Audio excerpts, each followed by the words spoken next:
Hello everybody, this is the assembly video for the Alchemist pump action blaster. If you want more details on the blaster itself, you can go to the GitHub page in the video description.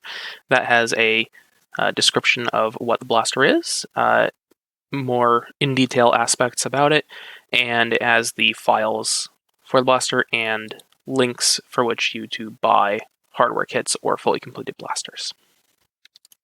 During this video, I'm going to go over how to assemble the base blaster itself alongside the alternative stock options for the blaster, as you can see there.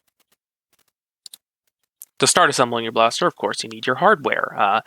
In the video description on the GitHub page, there is a spreadsheet with all the hardware that you need to assemble one of these if you are self-sourcing, or there are links there for where you can buy pre-made hardware kits. Included inside the file set, there are a few printable tools to help with self-sourced hardware. So if you're not buying a hardware kit, you can print these out to make your own hardware. Specifically, this right here, this orange thing, is a drilling and cutting jig to make your own body-length aluminum bars. So you would put the bar inside this slot after you glue together these two pieces. They have a tooth right there to index them. You put the bar in the slot, and then you can trim it to this end length, and then you can drill the holes. On the GitHub, I have the hole sizes listed there, along with a full diagram of the bar. And while I'm editing this video, I'll put up on screen the size of these holes back here, and the size of this hole up here, the size drill bit that you would need. The other tool included is this little measurement gauge with which you can cut down the plunger tube to the correct size. You need a skewer-sized plunger tube for Alchemist, and that will be this side labeled skew. So you will just line up the tube with this top mark here, and then cut it so it's flush with this bottom mark there. There is this talon claw size thing right here, because I use this part in multiple blasters, and also because you can cut down a talon claw plunger tube to fit a skewer-sized plunger tube. It's just a little bit shorter on the skewer side, so you just need to get a talon claw tube and cut it down a little bit. Easy peasy. But for the Alchemist, you need the skewer-sized tube, which is this side over here. Everything that you can see here is most of what you need. There's a few things not pictured in here, but that spreadsheet will have everything that you need. So let's begin assembly. We're going to start out assembly by assembling the tensioning block and the body aluminum bars, which is all this stuff. The hardware that you need for this is the two longest aluminum bars. They are the same. And then you need your little cap-headed hex bolt, a little washer that goes around it, and two 440 sized screws, which are these ones right here. These are the small screws that will make up most of the screws in the blaster's assembly. You also need a 1032 nut, which is right here, and you need this tensioning block print. To assemble this part, you take your bolt and you put the washer around it, stick that through the front of the block, and then put the nut on the other end. You will then pull the bolt head with your fingers back this way towards the front of the blaster, and that will pull the nut into this little pocket right here. If you want to make sure that the nut is in all the way, you just need to tighten this bolt until it is all the way against the front of the piece, and that will just pull the nut in all the way the rest of the way. After that, you can take out the bolt like so, and then put in two 440 screws in these little holes right here. That just keeps the nut in place, like that. After that, you're going to attach the long aluminum bars. You want to make sure that they are positioned correctly. So you have the little tooth on the top of the printed part facing up, and then you have the bit that says back facing back. So you want the bars positioned like this, with the single large hole facing back. As you can see here, it says back on that, on them facing like this. Those are held in place by 2 440 sized screws on each bar. One there, one there, one there, and one there. After that, your tensioning block system is complete, and we can move on. Next, we are going to assemble the plunger of the blaster. That is this part right here that pushes the air. The plunger is made up of 3 printed parts. There is the frontmost piece of the plunger head, there is the backmost piece of the plunger head, and there's a plunger rod.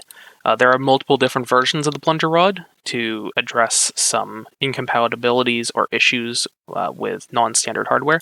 So if you're using a super thin spring, like a K26 or a K31, I think it's called, super light or super small springs, you need this different plunger rod, which has the corners cut off to make it fit around the plunger rod. And if you are having issues with the blaster catching later on after everything's assembled, it might be because your printer is not well tuned, or you haven't fully bar tensioned the thing, but we'll get to that later. Anyway, there is an alternate plunger with a larger catch notch, where you can see this one down here has a much larger notch for the Sear to catch into. The smaller one is the standard, but if you're having issues with catching and nothing else has solved the issue, you can print this larger one, and that should solve it for you. It's kind of a brute force fixing of the issue, but that's that. That's why that's there. So to assemble the plunger, you attach this back piece of the plunger head to the rest of the plunger rod. This might be a tight fit, but you can see that it's just a little hole in there. You put the plunger rod into that hole until these side holes are lined up. Then you take the plunger head, hold it up against that. You can put in these 2 screws here. These are M3 by 16 screws, which should be the medium-sized M3 screw in your hardware kit. So those go into the front, 2 of those, and then 1 long M3 screw goes across everything. So this is an M3 by 30 screw. You could also use an M3 by 25 if you can't find M3 by 30, but hardware kits should have an M3 by 30 screw going all the way through that. And then you can put on your O-ring like that. It's worth mentioning that all of these screws should be reasonably tight, and you want this plunger back piece really tightly onto this rod. So if you're having trouble pushing the 2 together and you can't quite get the holes to line up, don't go sanding it down to make it fit. Hold this black plunger rod in like a vise or something and hold the head and smack it on with a hammer. It really needs to be on there, because otherwise air will leak around it. And then for the plunger head itself, it should have a very tight fit in between the 2 pieces. So there shouldn't be a gap of any sort, like that. That would be bad. It will go together, just like that, and then put in all the screws. And it's worthwhile mentioning that there is a little tab on the plunger head that makes sure that it's installed the correct direction. And then this little arrow here is used later during assembly and maintenance of the blaster to make sure that you have the plunger rod in the correct direction when you're assembling the whole blaster. Next, we're going to put together the most complex piece of the blaster. This is the priming block. There are 2 different variants of it, which you can see here. One of them uses ball bearings on the sides to make it smoother while priming. The other one just has little plastic wings there. This plastic wings thing is just a sort of leftover from development. I recommend that you use the one with ball bearings on the sides. So this piece has several ball bearings inside of it to make priming super slick, but you need to install those ball bearings. There are 2 on the sides, 1 on each side. There's 1 on the top, right there, and then there are 4 on the inside at an angle, like that. All of these ball bearings are the same. And all of these screws are the same. These are M3 by 12 screws. These are going to be the shortest M3 screws in your hardware kit. And all those go into the priming block to hold in the ball bearings. To assemble this piece, you want to start with the inner ball bearings first, these ones at an angle. You want to hold the bearing with a pair of needle nose pliers. You can hold it in place and hold it down into that hole, and then the screw holes for these inner bearings are on the opposing side bottom. So you can see this hole right here goes through the side and up into there. So you hold the ball bearing in place with one hand, and then with the other hand you can get the screw started and then drive it in. To reach these bottom screw holes down here, you really need to use a Allen key to reach that far in. But with the rest of these ball bearings, these two on the side and the one on the top, you can just use any sort of screwdriver with a short hex bit. That will work fine. Or short hex driver, sorry. But to reach these ones on the inside, you really need to use an Allen key. You want to drive in these screws until they hold the bearing in place, and then let go of the bearing with your needle nose pliers, and spin it with your finger. Make sure that it spins smoothly. Then tighten the screws all the way until they are nice and snug. Spin the bearing again, make sure that's going smoothly, and then you're done with that bearing. Repeat that for all 4 of these inside bearings. And then we're going to move on to this topmost bearing up here. For this bearing and for the 2 side bearings, there are 3 different sized holes. These are to adjust it for your print tolerances.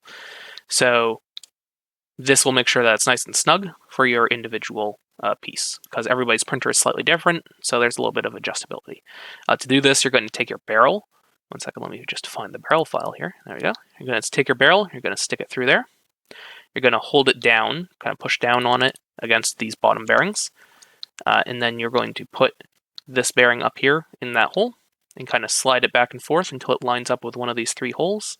You want it to be the furthest down hole that it will still line up with. So the middle is what most people have. All of my prints have been this bottom hole to make it nice and snug. And if you're using like a anodized barrel, a wider barrel of some type, you should probably use this top hole. But just do whatever feels correct.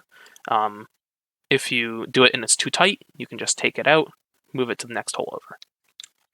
It's worthwhile mentioning for Alchemist, you don't really want to use an anodized barrel or a barrel with any sort of graphic or coating on the outside, because the ball bearings ride directly on the barrel. So you're just going to ruin your anodizing, because the bearings are going to ride against the barrel and rub it off. And you don't really want that. So you generally want a bare aluminum barrel. For the side bearings, it's much the same case, but we are going to put together these side bearings after we put together some other bits of the blaster, because in order to adjust these side bearings, you need to have more of the blaster assembled.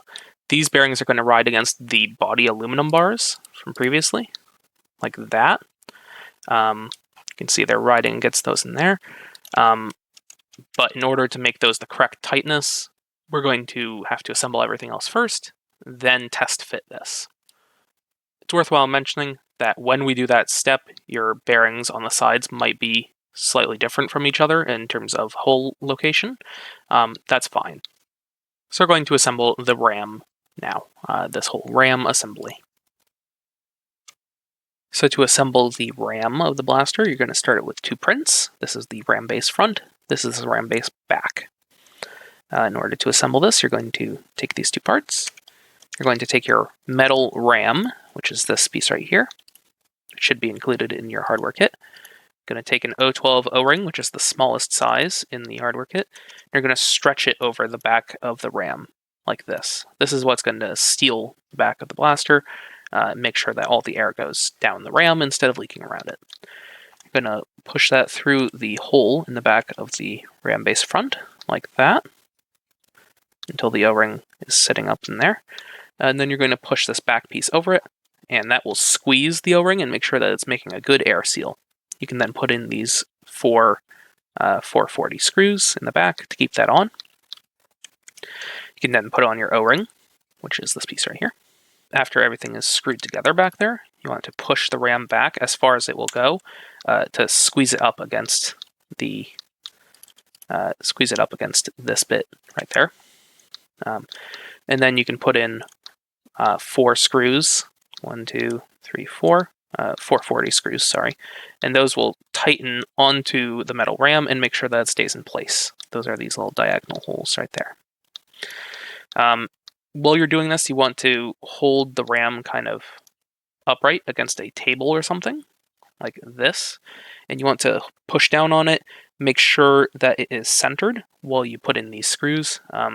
If you have it wonky at an angle, the blaster won't chamber as nicely. So, for instance, this is an extreme exaggeration, but if you have it like this, off at an angle, it's not going to chamber in the blaster correctly. So you want to make sure that it's as straight as you can while you are tightening the screws. And that's why there are 4 440 screws in this piece. That's to make sure that everything is centered while you're doing it. So if it's off to an angle in one direction, you can loosen the opposing side, push it in, and tighten the side facing you to make sure that it's nice and straight. So you can see the screws here are the adjustment screws down there. These 2, and then these 2. And those are what locks in the ram. At that point, you're going to put on 2 more of the O12 O-rings, which are these small ones, over the tip. Later, when we are doing blaster assembly, you're going to lubricate these, but not yet. You don't want to get lubricant over your hands while you are still assembling all this stuff. Next, you're going to attach your T4 bars, which are these ones. These are the shorter aluminum bars in your hardware kit. And these are attached with 4 440 screws. So 2 in each bar. 1, 2, 3, 4. And your silicone pad. This has an adhesive on the back, so you can just take off the adhesive and stick it right on there. You want to make sure that it is mostly lined up with the hole there. And once you stick this on, you can't really remove it. You could take it off, but the adhesive won't re-stick. So if you do need to take this off for some reason, keep in mind that you can't really stick it back on without using something like super glue, in which case it's not great, but it should work well enough to reattach it. But preferably, you don't ever want to take off the silicone backer pad. So you can see we've got those screws in there. Those keep the bars in place. And after that, you can set this whole assembly aside. Next, we're going to put together this little piece here. This is later attached to some of the body pieces of the blaster. And this holds a little ball detent, which holds the whole priming system, the priming handle and the ram forwards while it is in the forwards position. It kind of holds it there, so if you're running around, it won't come loose and the chamber would kind of flap around, maybe chamber a dart, maybe jam. That's an issue with Talon claws and stuff like that, but with a little ball detent, we can prevent that in this blaster. So in order to assemble this, it's a quick little assembly. You just have your ball detent here. That should be in your kit. And you have your printed part here. You want to clean up this edge around the hole with an X-Acto blade, or you can use a wide Phillips head screwdriver and kind of bore out the hole. That will just make it easier to put in. And then you can take your ball detent and just put it into the hole. It should just slide in like that, and then bottom out. So that would look something like that. If you ever need to take this out for some reason, there is a little hole right there with which you can poke like a super small screwdriver or an Allen key through there to poke this out if you need to. Like if you decide to reprint the blaster in a different color or something like that. So that lets you do that. Otherwise, this should be a pretty snug fit. If it is loose for some reason, you don't really want it loose, you can put on a little dab of super glue, like on the inside edge of the hole, and then put it in there and then kind of hold it there while the glue sets. I don't really recommend using glue, but if if the hole's not tight enough, that's kind of your option. You can basically want this to stay in place without needing to hold it there. After that, that little piece is fully assembled, and we will come back to what to do with this little green bit later in the assembly. Next, we're going to put together the magwell of the blaster, which is all of this stuff right here. This is later attached to the upper portions of the magwell and the front shroud. But for now, we're just going to put it all together as one big chunk, so you can put it on the rest of the blaster during final assembly. To assemble the magwell, you're going to take 1/2 of your magwell. This is printed on this face. So you're going to take one of these. You're going to have this little hole here. You're going to stick this short pin in there. You are then going to take your mag release and put it over that pin, like so. Make sure that you have it positioned correctly. Then you're going to just put on your other magwell half. It's worthwhile mentioning that this pin should be sticking into that little divot on both sides of the magwell. In previous versions of Alchemist, like in the beta, there was too much slop given to this hole, so the pin would kind of stay in one side, not go into the other, and then you could tilt the whole mag release incorrectly, kind of have it wedge itself sideways, which was bad. So you want to make sure that this pin is inside of both holes. And then you're going to take the chin, which is this black piece.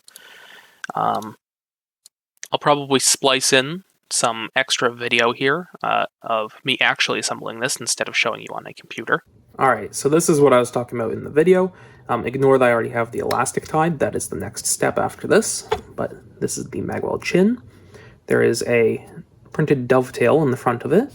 There is a printed dovetail in the front of the two magwell halves. What you're going to do is you're going to take the chin piece, after you've cleaned up the supports around this area in the back. You're going to take this, you're going to line up that dovetail up there in the front, and then in the back, there are the corners down here are slightly angled. You're going to hook the edge of this over that, over those corners, and then you're going to just push down firmly like this on the back pieces, and it will snap together. Like that. So you might need to hold it like this, pushing down on the green pieces with your thumbs and pulling up on the black piece with your fingers, like that. Once that's it together, that's basically a dry fit. And then to make it the final assembly, you put in these two screws here. So this screw would go there, and then another would go here.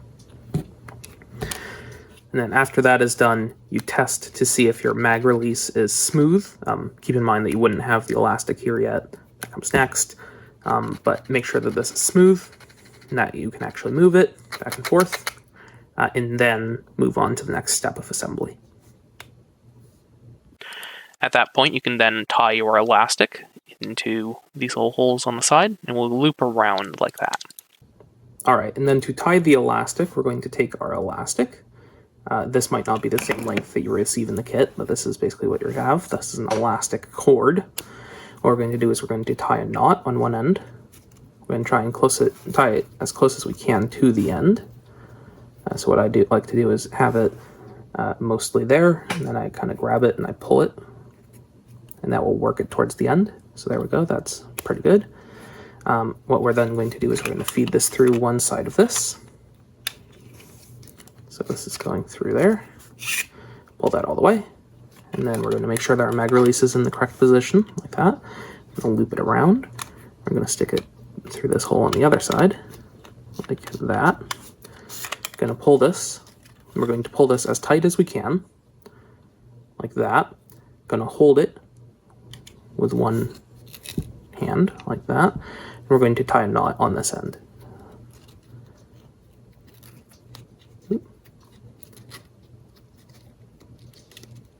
There we go. So we have a knot. I'm going to try and hold it against the wall here in the corner of the video so you can actually see it. We got the knot. We're still holding the thing with our other hand, and we're going to work the knot down towards that wall of the print. We can do that without holding the tension first.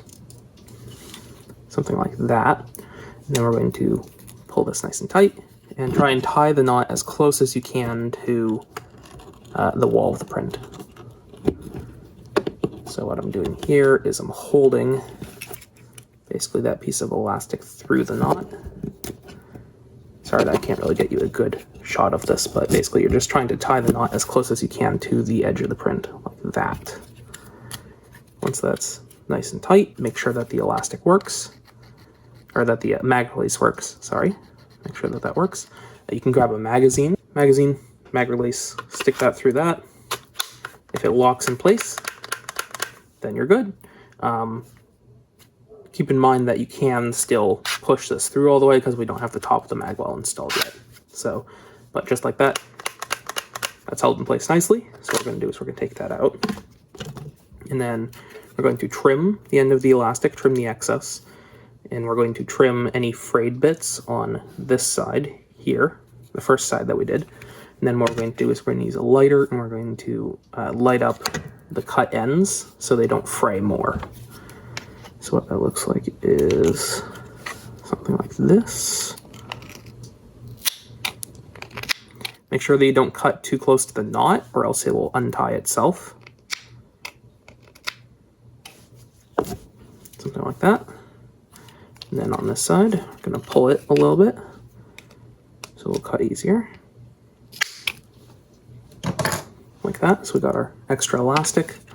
Then we have our two cut ends. And we're going to take a lighter. Doesn't need long, just like that. I'm going to get you a good view of this. That's it. Get rid of the fumes. Make sure that's dry. Don't touch it like I just did. I've just done this a lot, so I know how quick it dries, but don't touch it. But there you go. There is your mag release. And mag release elastic. Done. Like so. All right, next we're going to put together some more of the Magwell. You got these two top pieces of the Magwell. Let me hide the magazine. There's these two top pieces of the Magwell. First off, we are going to attach this piece up here that holds the ball detent, just one of them, to the back Magwell piece. There's just two screws here, one there, one there. That attaches that to that. Next, we're going to attach the upper back Magwell piece to the bottom Magwell sections. You can see that there's a little slot there. Just slide that in, and then put in these two screws. One screw there, one screw there. And then check that the magazine release still pivots back and forth. There are some slots, or these things, for some pins. These are the same pins that the mag release pivots on. These pins are used to align all the bits of the blaster that need to be aligned. Make sure that they go in together correctly and line up. So put in 3 of these pins in these little holes. Then line that up with this piece right here. Slide that on. And then this piece has a little cutout for these arms to sit in there nicely. It's worthwhile mentioning that this front piece doesn't screw on to any of this Magwell stuff. It's only held on by friction from this bottom bit and from these pins here. It is held on to the rest of the blaster by the body aluminum bars, which we will go over during full assembly. Oh, I don't have it shown here, but there should be the elastic going around the mag release. Hold everything together. Make sure that the magazine can go in there and catch with the mag release correctly.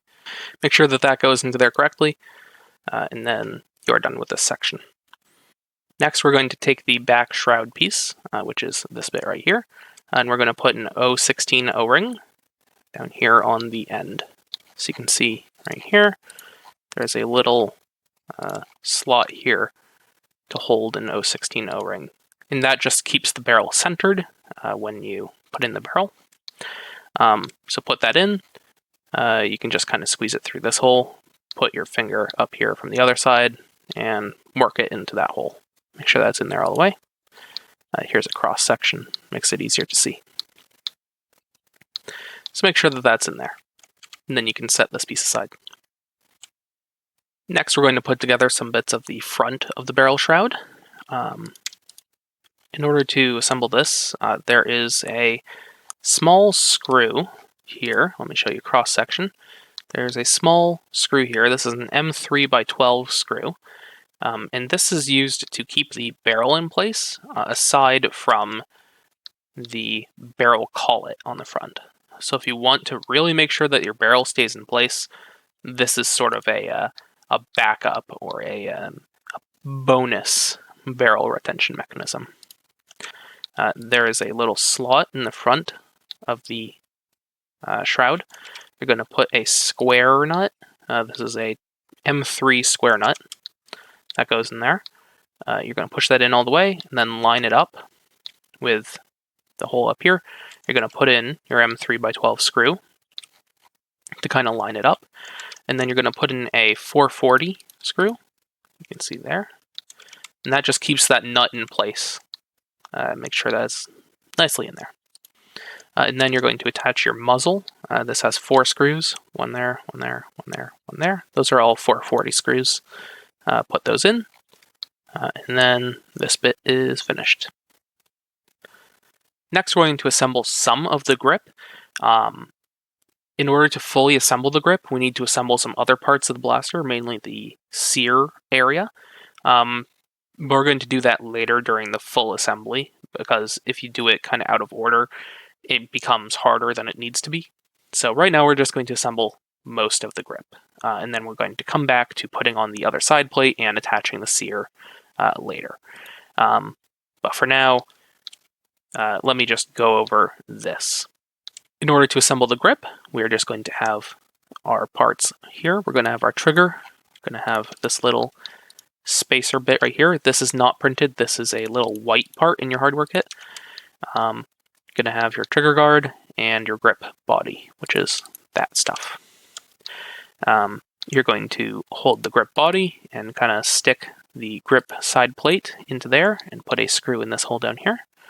You can then line up your trigger guard in there. It kind of slides in at an angle. Then you can put in a screw right there. Then you can take your trigger and you're going to put in this little axis pin, this spacer. There's a little hole here in the grip print. You're going to stick that in there. And then you're going to stick your trigger over it. You might want to lightly lubricate that white piece that the trigger pivots on. You might want to put a little bit of lubricant there. It's not a very noticeable difference, but it does help make the trigger nice and smooth. So you can put a little bit of lube there, and then you can put your trigger over that. You'll notice that right here, there is a small spring right there. That goes into this little hole down here, which is kind of hard to show because it's black, but there's a little hole there. It has a little tooth in it. That's to keep it in place. Then there's the same on the trigger. That little spring just holds the trigger pushed up against the Sear, so there is no slop when you are moving around. It's a small quality of life thing. If you are missing that spring, or if you lost it for some reason, it doesn't really affect the functionality of the blaster. Just won't feel quite as nice.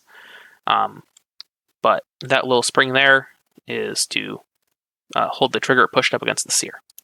It's worthwhile mentioning that little spring makes the assembly later on a bit of a pain in the butt.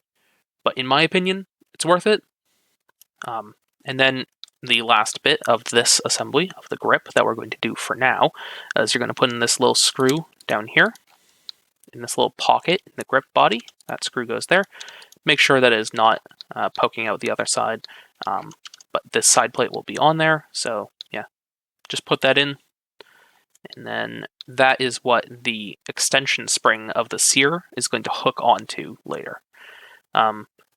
For now, we're not going to put the extension spring on there. But when we are doing the final assembly, you might want to loosen this a little bit and then slip the spring on and then tighten it. It sometimes likes to slip off of the screw down here and the screw on the Sear itself, which we'll get to later. But just keep that in mind. The grip in its entirety, that is the grip and this trigger and the spring and the whole Sear assembly and its spring, is a bit of a pain in the butt. So just keep that in mind for later. But we will come back to that. For now, the grip is assembled. It's worthwhile mentioning that right now on the screen I have the Lynx version of the grip. It has a different side plate and different trigger guard and different grip body, but it assembles mostly the same. The only difference in assembly is this thumb beaver tail bit of the grip is held in place by 2 screws. It's a separate part, and that was to just make this print well. On the normal grip, which is this, one moment, that piece is not a separate bit. It's just all one part, like that. And this is what it would look like. Next, we're going to put together these pieces. This is the end cap back here. It's the PT back. This is the Sear block. And this little orange thing in here is the Sear. You need one of these spacers. This is a white piece that comes in your hardware kit, same as used for the trigger pivot. And you need a 440 screw. First off, we're going to take our Sear and we're going to put a 440 screw in it. You want to have it in there like that. This will act as a place to attach an extension spring later in assembly. So you're going to put that in there. You want to make sure that it's not poking out the other end. If it's poking out the other end like that, it's going to rub against stuff. Don't want that. You want it kind of sitting inside the hole, like that.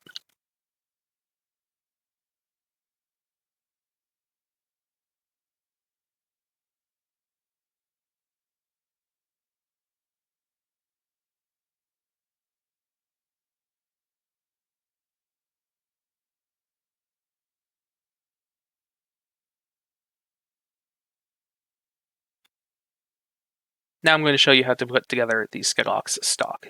The assembly for the stock option is quite different from the other stocks. Just keep that in mind. So, in order to assemble the Skeggox stock, there are 2 main chunks. There is the plunger bits that I just hid, and then there is these back portions. So we're going to put together these back stuff first, and then we're going to put together the front, and then we're going to attach them. So in order to put this together, you have your butt plate here. Inside of the butt plate, there is a hole for a bolt. This is the 1.75 inch bolt. In the stock hardware kit, there is 4 different 1032 bolts, I think. There's one that is used for the bar tensioning up front.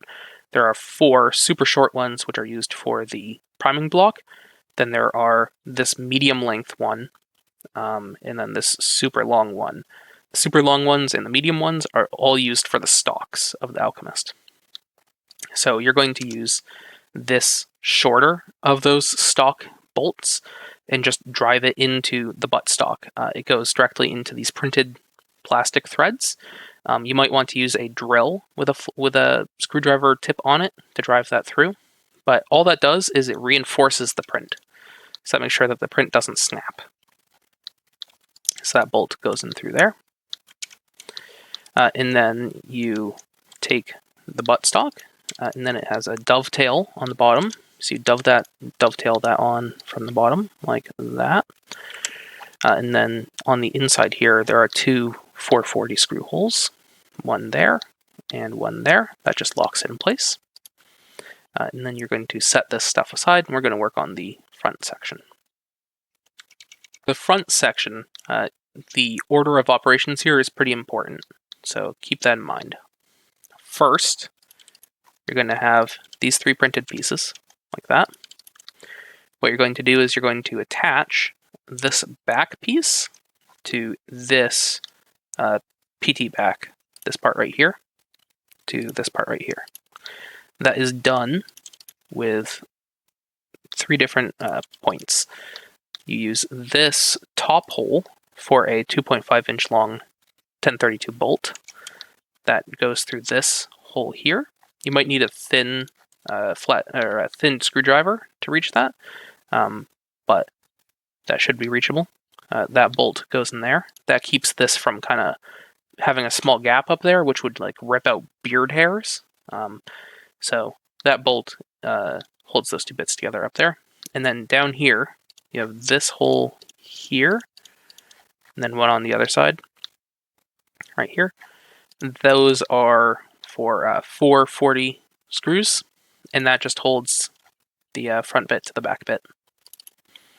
So one screw there, and one screw there. It's worthwhile mentioning that for the grip assembly for the main Alchemist and the Sear assembly, when you are putting in the Sear for this piece, you need to put in the Sear before you attach that back portion, or you need to attach the Sear through the front, which is kind of finagly. That's just what's required for this stock layout. So put in your Sear first is what I would recommend. Skip back to that bit of the video, put it in there. Then, once this bolt is in up here, you can attach this bit of Picatinny rail. Should have just one 440 screw in there.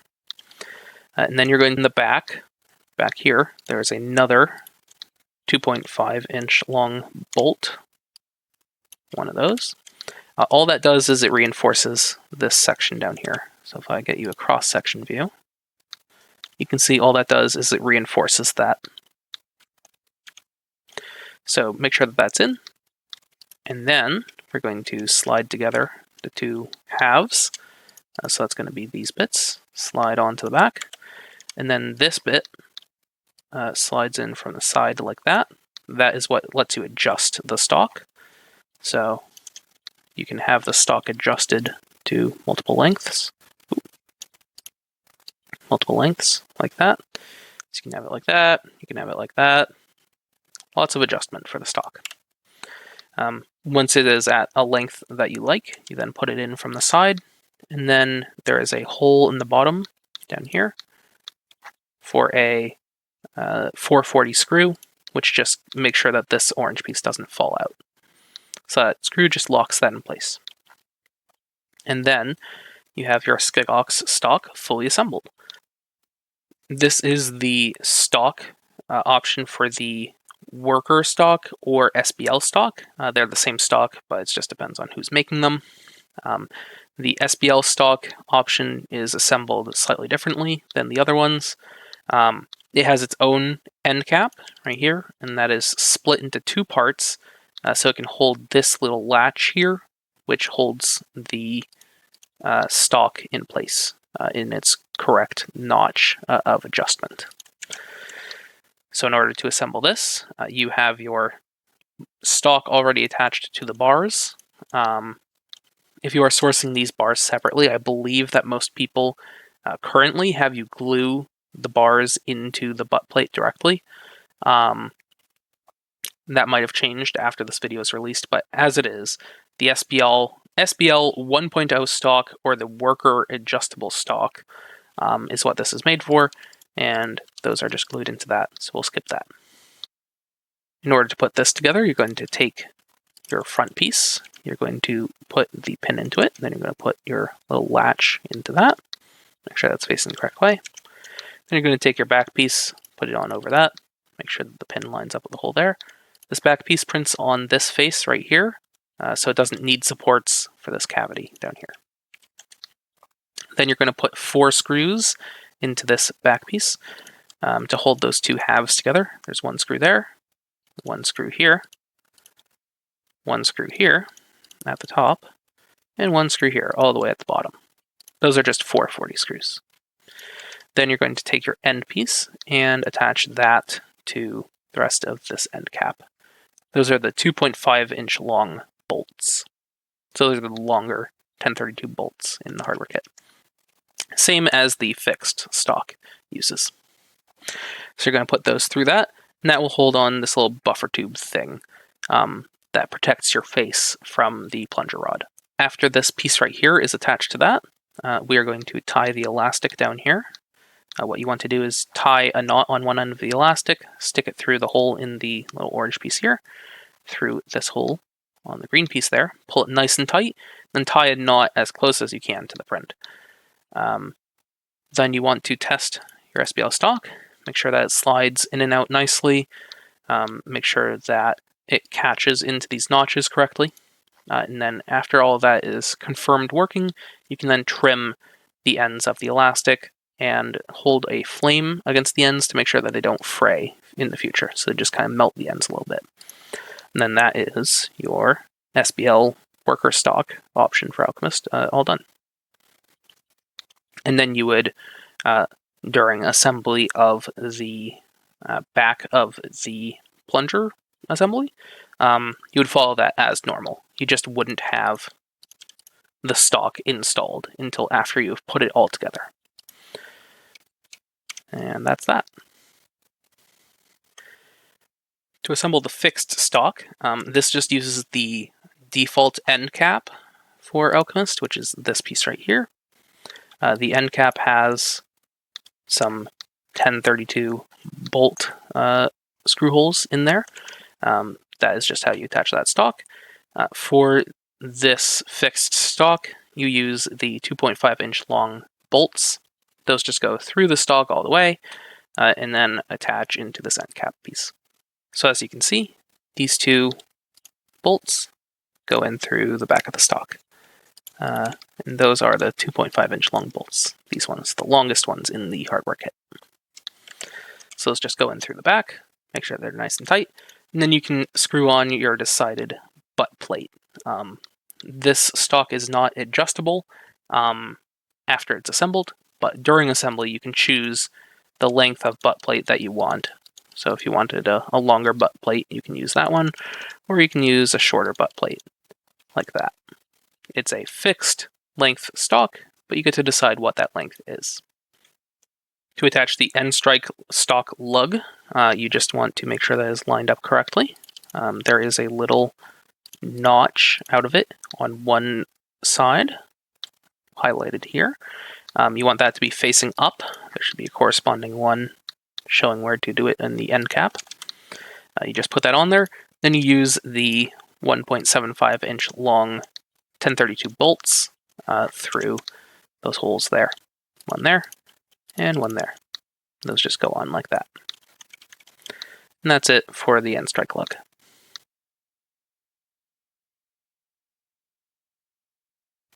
And you're going to take your Sear, you're going to stick it through this back hole. You're going to stick it through like that. You're going to be able to push it out a further bit like that. I can't really show that well on the computer, but you're going to be able to push it through a bit more. You're going to put that spacer in there, and then you're going to pull it back so that spacer sits inside that little cavity there. It's worthwhile mentioning that you can come at this from the front too. It's just a little bit more finicky. So if you kind of angle it up like that, you can stick it through something sort of like this. It's hard to show on the computer, but you can kind of stick it through like that, and then tilt it as it's coming through. So it'd be kind of something like, I don't know. You can come at it from the front. So you have this in there. You have your thing there. You then put on this Sear block, this green piece, that goes over all that stuff, and that holds that little pivot point in place. There's two screws, one screw there, one screw there. Those are just 440 screws. Those just go through there and hold that in place. At this point, you can make sure that your Sear is pivoting nicely. It should be nice and loose. You can then attach this end cap part. There are 4 screws, one there, one there, one there, and one there. Those are just 440 screws again. And that will attach those bits. It's worthwhile mentioning, again, the end cap part here, these holes for the bar might be a little bit tight because this end cap piece is printed at 100% infill. It does a little bit of a wonky thing with the hole tolerances down here. So take your body length aluminum bars and kind of slide them in and out of this until it's reasonably loose. Just slide them in and out, and then that should work better for you later in assembly if these bar holes down here are smooth to put the bar in and out of. So do that before assembling this. After that, we're going to take this assembly and we're going to attach it to the grip.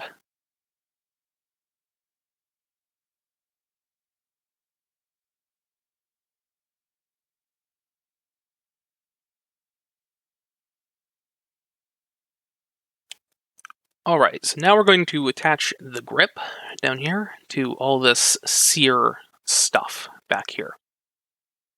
In order to assemble the grip onto the Sear area and the stock, what we're going to do is we're going to take the grip here, we're going to put this small spring underneath the trigger. There's a hole in both the top of the grip right here and in the trigger right there.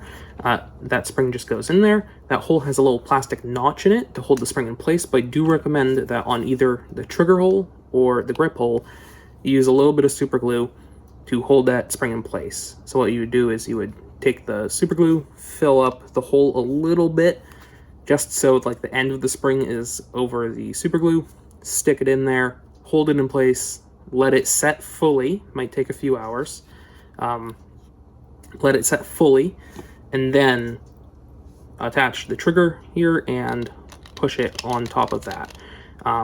That is because the spring does like to fly off sometimes, so and only one of these springs is included in the kit. So if you lose it, you can replace it with a pen spring, but it's kind of hard to find a correctly sized one. It's better to not lose it in the first place. So I recommend that you glue one end of the spring into its respective hole, and that will make sure that it stays there. After that spring is in there, what we're going to do, I'm going to walk you through this before I actually show you it, is we're going to take this grip area, we're going to hold this down, because that spring is pushing this bit up, so you need to actually pull the trigger forwards. You can stick your finger in there like that. We're going to take our Sear, we're going to have that, make sure that that screw is assembled in there, and what we're going to do is we're going to take this assembly, and there is a small slot right here next to the Sear. I can't really point to it, but there's a slot on either end of the Sear right next to it, right there. What we're going to do is we're going to stick this back bit of the grip into there. It's sort of a dovetail. So it goes something like that. Once that's in, you can release the trigger. Keep in mind that this is only held in place by friction right now, so you don't want to have the trigger fall off. So be careful with that. But what we're going to do is we're going to hold that there. I can put the butt stock on. We're going to take this extension spring right there, and what we're going to do is we're going to loop it around the bottom here onto that screw there. It is important that after you do that, you do not separate these like this. If you do that, you will stretch that spring far more than it's supposed to be stretched, and it will break. Don't do that. So once this is in there, and once that extension spring is on, you cannot pull this like that. That's bad. After that extension spring is on there, we're going to make sure that the trigger is underneath the Sear, like that. And then we're going to pull it out slightly, just so it disengages from the other side, just so this bit here comes out of the hole there. Just a little bit, like that. Then we're going to slide the other grip panel onto that side, make sure that this hole is lined up with the hole for the trigger pivot, and we're going to put in these two screws. So let me show you that now. Make sure that that is in there, making sure that the trigger is underneath the Sear. This can be finicky, so be careful. I'm going to hold it on its side. It's going to be hard to show you me putting it around this screw and this screw up here, so I'm just going to do it. It does help to use needle nose pliers around the loop of the spring, but be careful, because then you can bend the loop and it won't actually loop around the spring or around the screw correctly anymore. So be careful with that. You can either loop it around the top screw or the bottom screw. Doesn't really matter. It might be easier to do it around the top screw first and then do the bottom screw. So now, making sure that I don't separate these two parts anymore, that is our extension spring. Keep in mind that the extension spring can pop off of those screws until you have the other side panel on. So if this pops off, that's not great, and you're going to have to redo that. So be careful with how you hold this, make sure that it doesn't fly off. After that is on, we're going to, again, very carefully pull this. So right here, it comes out of that area. At that point, the extension spring is going to kind of pop, and all the springs are going to kind of try and spring away. So be careful with that. We're going to grab our other grip panel, and we're going to put it on.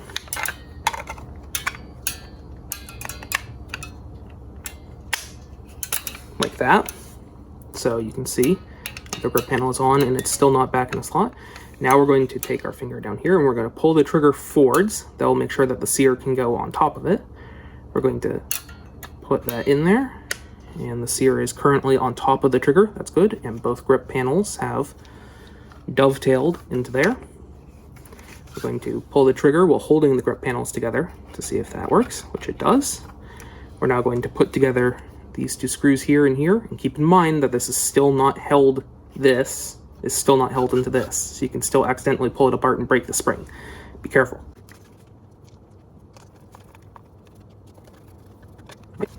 So that is the grip together. Now we're going to take this, we're going to put it down carefully, making sure that the two halves don't separate. It is held in place barely by friction, but the spring will pop and kind of pop it out of place. So you kind of want to be careful there. Okay, so we're going to set that there. Next, we're going to take our plunger tube and we're going to lubricate it. You take your bottle of lubricant.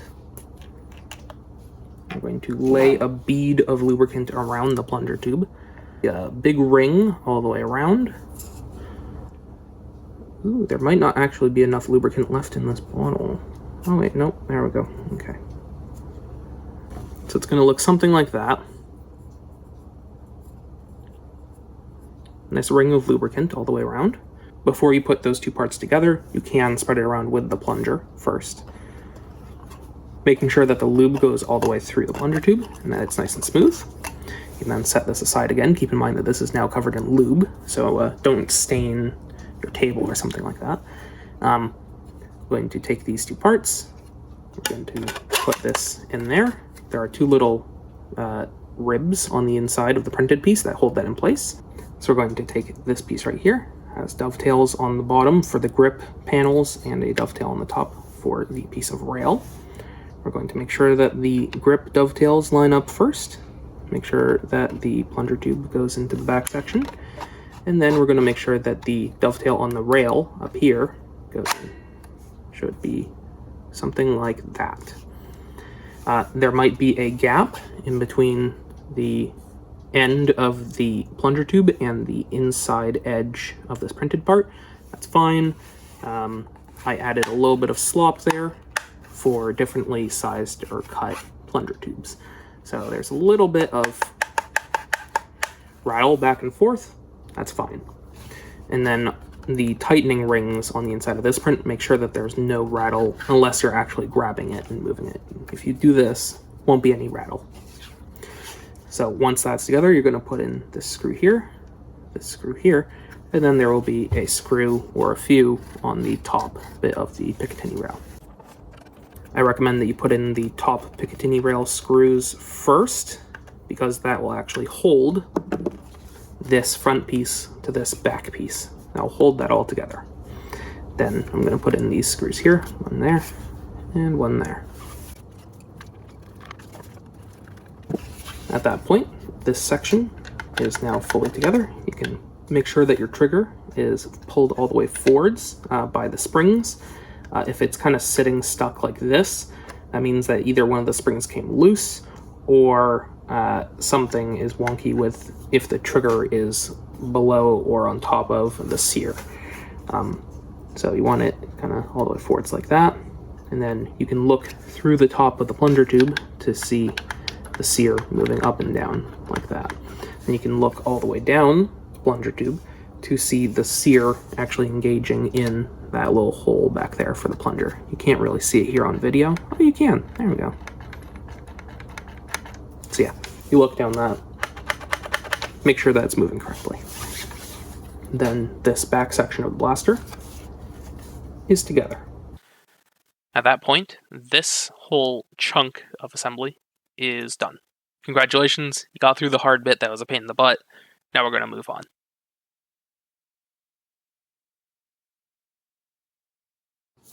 Alright, so I'm going to go over how to do the final assembly now. It's kind of hard to show you on the computer, so I'm going to show you some of it in person here, and then probably do some clarifying shots on the computer.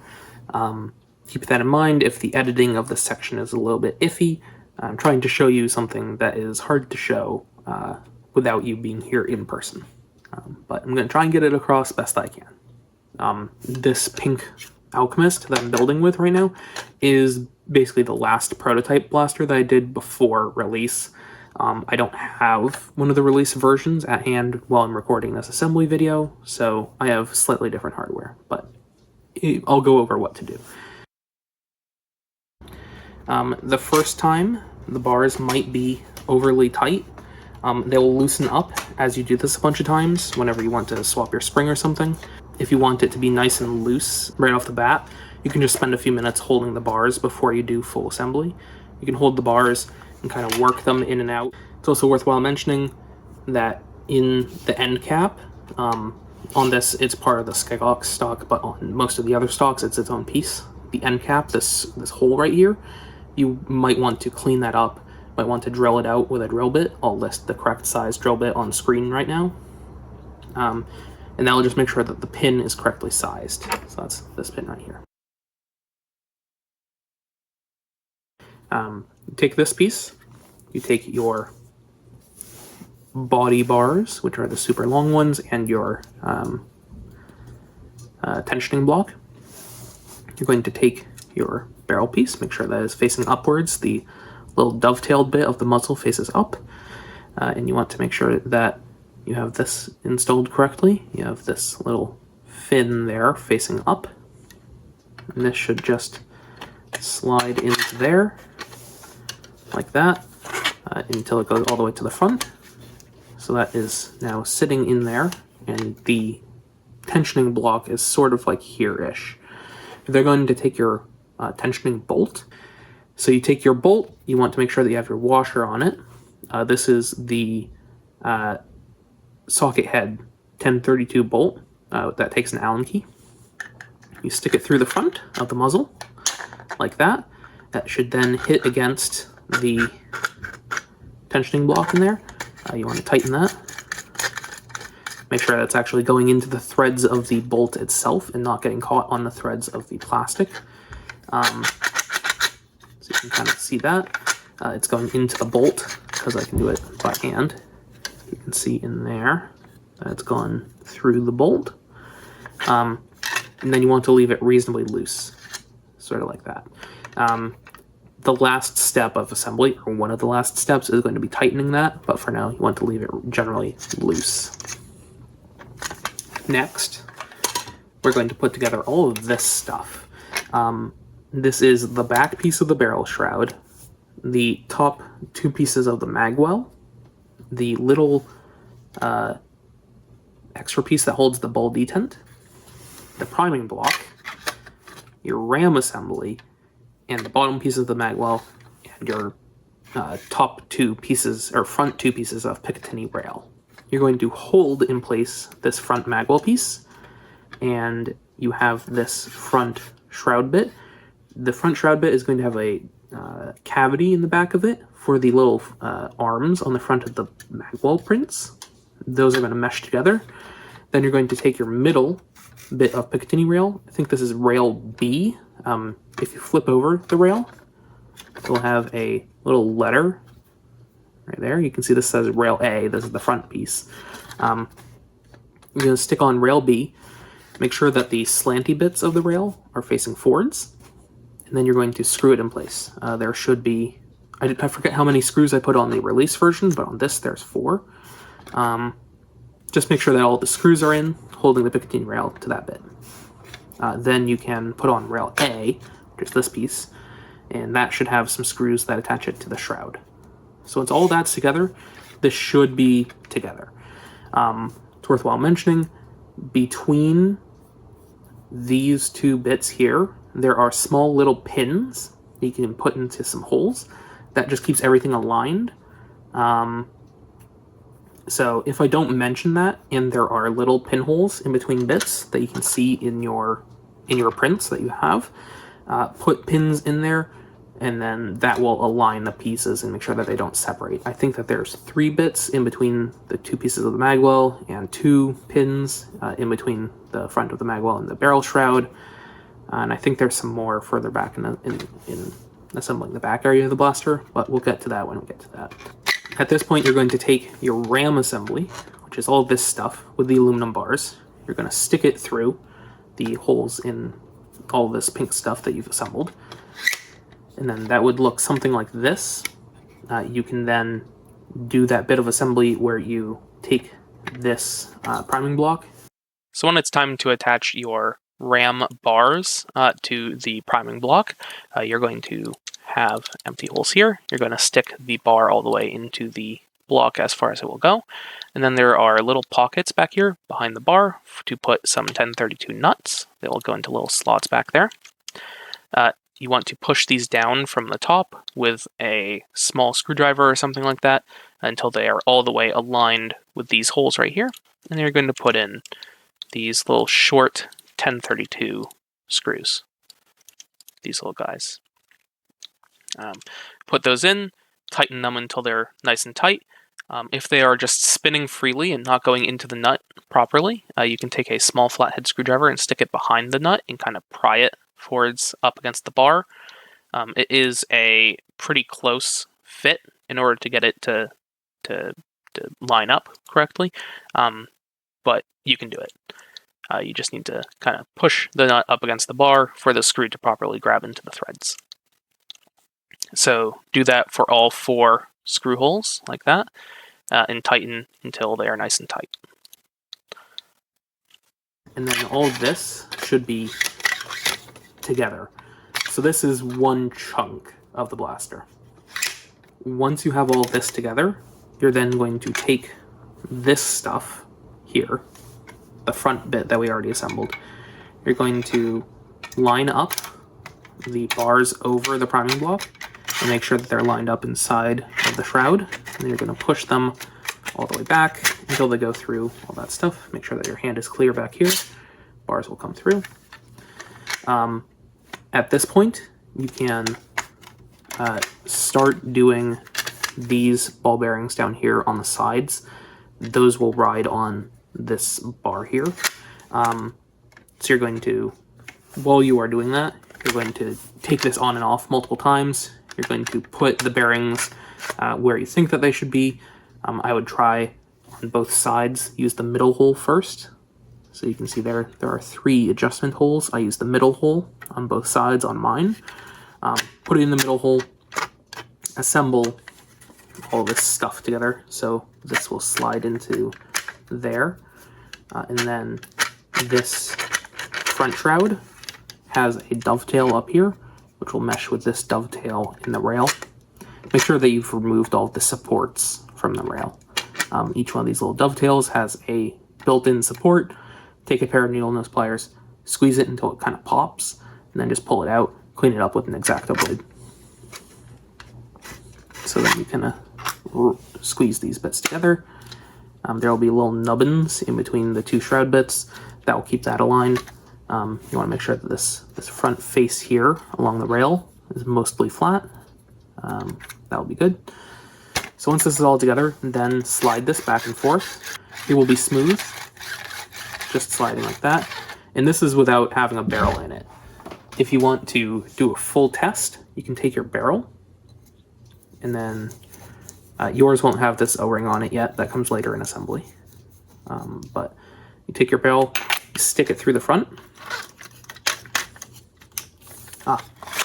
Make sure that the keeper screw up there is loosened. There's a hole in the rail for you to access it. Like that. Kind of guide it in. In the front Magwell piece, there is an O-ring in there that keeps this centered, keeps the barrel centered. So you're going to push that past the O-ring until it hits against the printed bit. You'll kind of feel it, won't go in any further. Then you can test how smooth this is while gliding against the barrel and the sidebars. Adjust the ball bearings as needed to make it as tight as you can while it still is loose enough for you to move by just moving it back and forth like this. And then you can test the ball detent, which is back here in this top little thing here. That goes into one of these screw holes in this, so you can just slide this forwards. It'll kind of click into place, and now that doesn't come out until you actually pull it back, and then it's nice and loose. So you can see that. Once you have the bearings on the side of the priming block adjusted correctly, you are then done with this portion.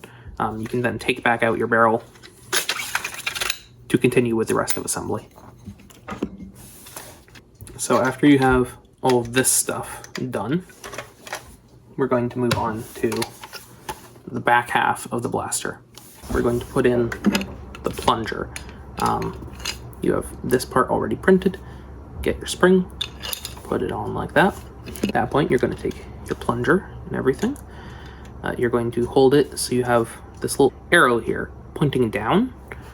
And then on this bit, there will be a corresponding arrow also pointing down. So you want this aligned. You can let go of the spring in there. You can let go of the spring in there. That will just stay in place. You want this facing, both arrows facing the same direction, both arrows facing down. Kind of put it in there. Push it in, and that will get the lubricant going. And then you can kind of pivot it with your finger until it is lined up correctly. Getting the plunger to line up with the hole in the back that the plunger goes into can be a little bit of a pain in the butt, but basically I just jiggle it around until it goes in.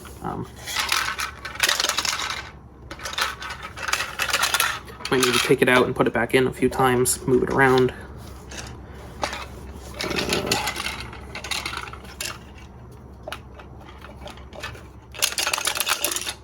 There we go. So you can see it's gone in there, and then I can push this in with my finger and it is going correctly into the slot back there. And double check that both arrows are pointing down like that.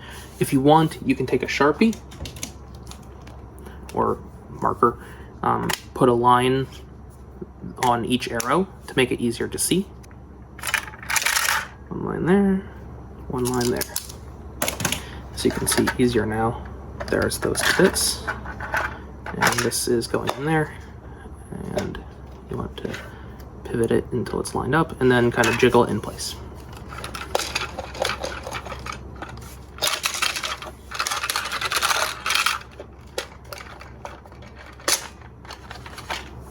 And there we go. That is now in place. The catch notch, which you can see right there, is facing down. That's good.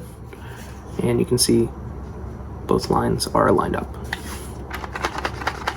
At this point during assembly, you can try the catch, see if it catches. Probably do that with the barrel.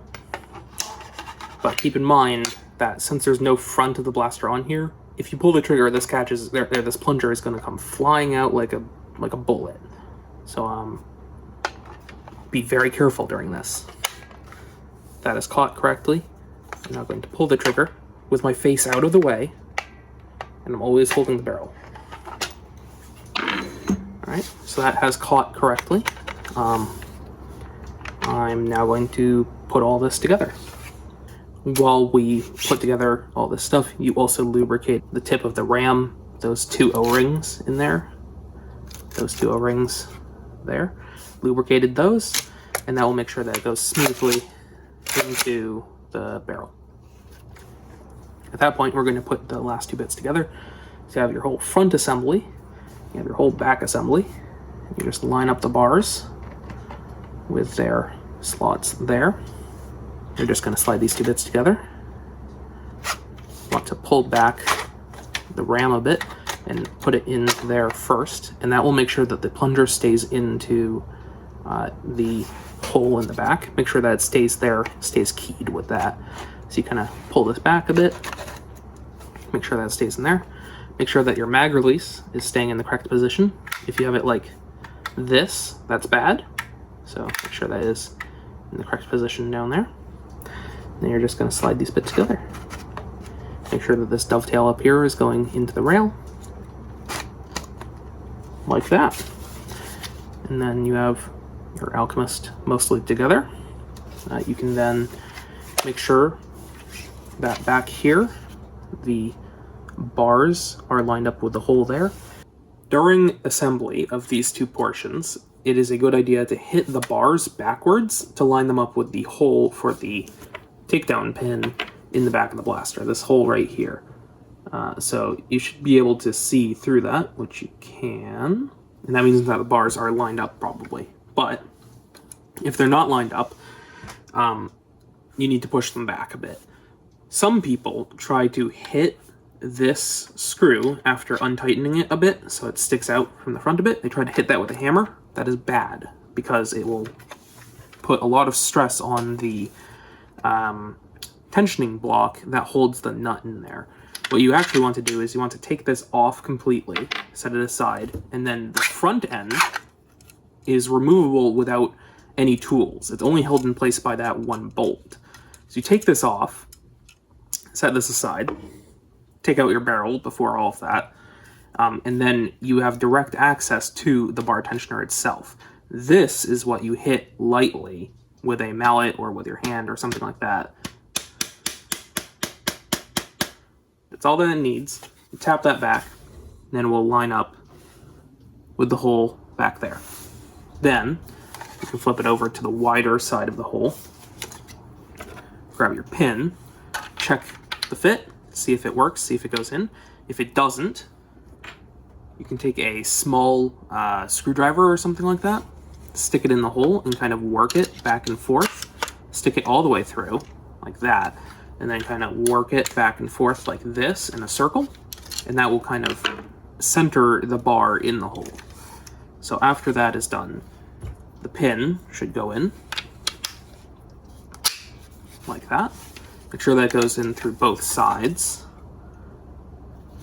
So I need to push this more. On this particular Alchemist, this is my old prototype, so my bars are slightly off center, so I need to use a screwdriver to align it on both sides. For you, full hardware kit production, the bars should be the same since they're all made on the same jig, so you won't need to align it on both sides, hopefully, but I do, so I need to do that.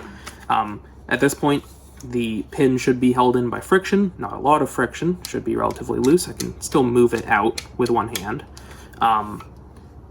There is no retention mechanism for the bolt. There's no like a cotter pin or anything because it's held in place by the bar tensioner tension.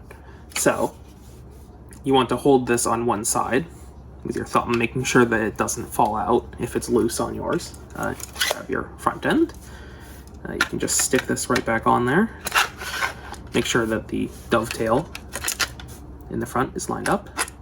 Stick that on there. And then you can put back on your tensioning bolt and continue tensioning the blaster.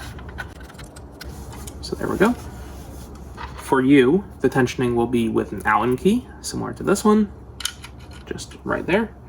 For me, I have an old prototype which uses a different bolt, so I'm gonna tension it with a wrench. Doesn't need to be monstrously tight, just needs to be tight enough where there is no rattle in between the separate parts of the blaster. Just needs to kind of be somewhere around there. So there's no rattle in between the parts, and everything up here still slides smoothly. There's rubbing there because we haven't installed the barrel yet. To install the barrel, you wouldn't have a scar on it, but to install the barrel, you have an 016 O-ring stretched over the outside of the barrel. You have your muzzle nut here in the front. You can push these all the way to the tip, like that. And you stick this through the front.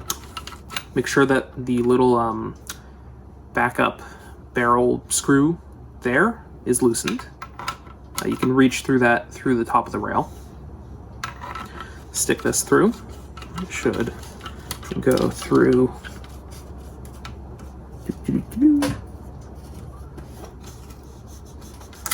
There we go. It goes through like that. And then this goes all the way back into the rear hole. And then in the front shroud right here, there is an O-ring to keep it centered. So push past that, like that. Keep working it in until it doesn't go in any further. That means that's hitting up against the print of the front of the magwell now, which is good. Give it a few light smacks, move the nut back, and tighten it. There we go. That is now a barrel fully installed. If you want it to really stay in place, the collet nut is good enough for 99% of the time, but if some reason it's not staying in place correctly, like if you accidentally got lubricant on your barrel for some reason, or I don't know, it's covered in, I don't know, something slippery where the O-ring isn't enough to hold it in place, you can use a small Allen key and tighten the M3 screw on the top. The M3 screw pushes directly against the metal of the barrel, and that will lock it in place. If you printed one of the optional pump grips, that kind of slides in like that, and then this bit here keys into the Picatinny rail. So that will key in there, and then there is another 440 screw right here on the bottom, and that just keeps this block from sliding out side to side. You now push that forwards, and you are ready to use your blaster, like that. There we go. If you printed the spigot scar, I haven't quite decided yet if I'm going to put this in the release, but I might as well. That tightens the same way as the muzzle nut. So you put that over there, put another 016 O-ring over the tip of that, take your scar, push it over the top, and then tighten this while holding this down onto the barrel. Like that. And there we go.